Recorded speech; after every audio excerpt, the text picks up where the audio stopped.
Қайырлы күн баршаңызға. Бүгін біз өте дәмді және тез дайын болатын пай салатын әзірлейміз. Алдымен картопты тазалап, үккіштен өткізетін боламыз.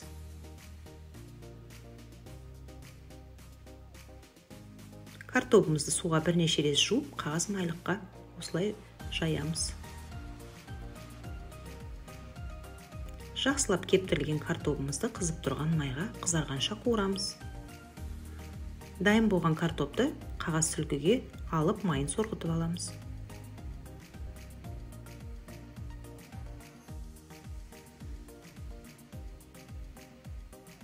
Сиыр етін алып төртбұрыштап тураймыз.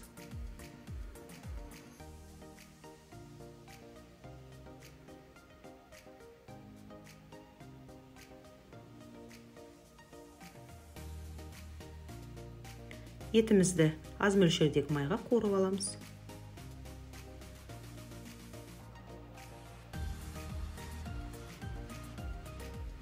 Дәміне қарай тұз қосамыз.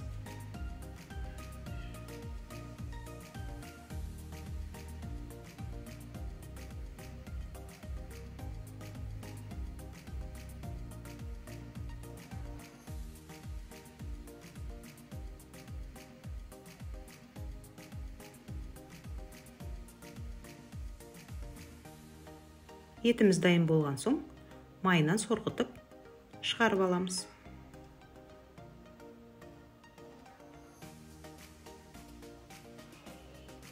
Ендігі жұмыртқанымызды төртбұрыштап тураймыз.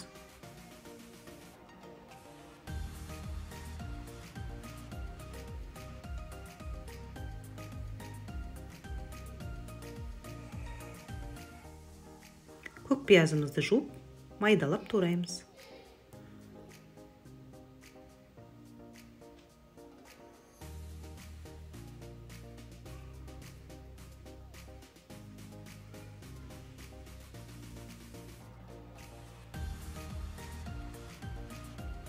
Пай салатына керек қоспаларды осылай дайындап аламыз. Ал енді салатымызды жинаймыз видеодағыдай. Қоспалардың орнын ауыстырып салуға болады. Егерде үйде асылған ет болса, қуырылған еттің орнына асылған ет қоссаңыз да болады.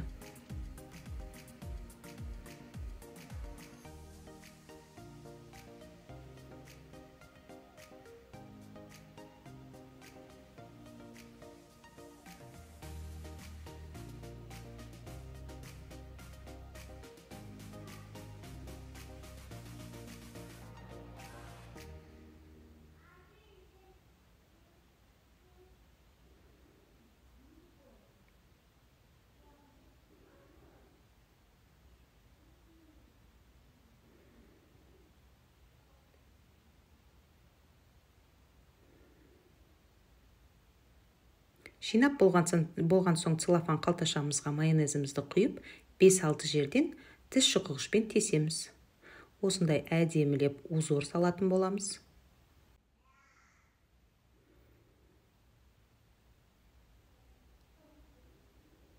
Салатымыз дайын болды. Ұнаса лайк басып, тіркеліп кетіңіздер. Сіздермен болған Гаухар.